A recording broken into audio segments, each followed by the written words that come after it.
जय हिंद दोस्तों। आज हम बात करेंगे राजस्थान के नए सत्र के बारे में जो 1 अप्रैल से चलेगा और 30 अप्रैल तक चलेगा। 30 अप्रैल के बाद छुट्टियां हो जाएगी, मई जून गर्मियों की छुट्टी रहेगी और फिर से वही सत्र चलेगा। पिछली बार क्या हुआ था कि जैसे कि मई और जून में छुट्टियां रहती थी और जब जुलाई में स्कूल चलते तो नया सत्र शुरू किया जाता था। दूसरी बात हम करें तो राजस्थान में ड्रेस कोड चेंज होगा। पहली चीज़ ड्रेस यानी हल्की नीली शर्ट रहेगी और ब्राउन कलर की पैंट रहेगी और टाई अनिवार्य नहीं रहेगी, यानी टाई लगाना ज़रूरी नहीं है। और सरकारी और प्राइवेट दोनों ही स्कूलों में एक समान ड्रेस रहेगी। ये अपडेट है राजस्थान के जिन जो छात्र सरकारी स्कूल में पढ़ रहे हैं उनके लिए। ड्रेस से क्या फ़र्क पड़ेगा कि जैसे कोई प्राइवेट में पढ़ रहा है और सरकारी में भी पढ़ रहा है तो दोनों के लिए एक समान हो जाएंगे।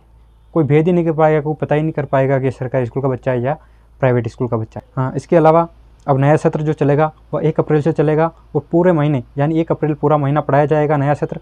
जैसे कोई बच्चा 8वीं क्लास में बोर्ड एग्ज़ाम दे दिया, उसके बाद वह कक्षा 9वीं में बैठेगा और 1 अप्रैल तक अपनी पढ़ाई करेगा।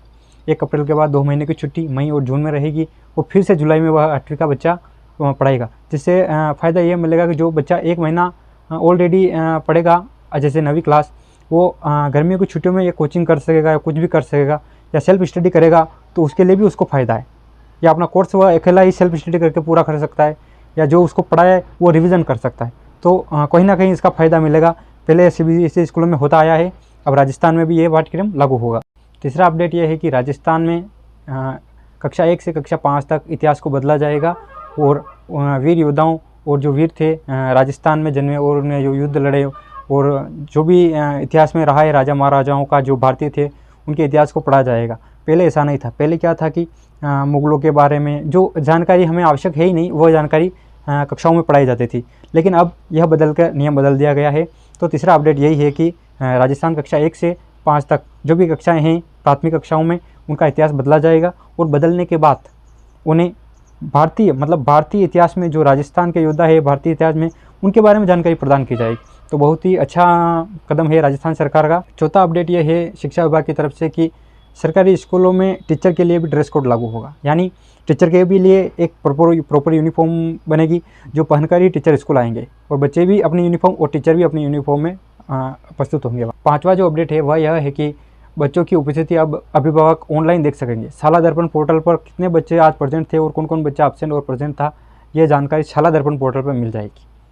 और जो बच्चा वहाँ एब्सेंट रहेगा उसके अभिभावकों को SMS के जरिए बच्चे के अभिभावक को सूचित किया जाएगा कि आपका बच्चा आज स्कूल में नहीं आया है और आज स्कूल में एब्सेंट है।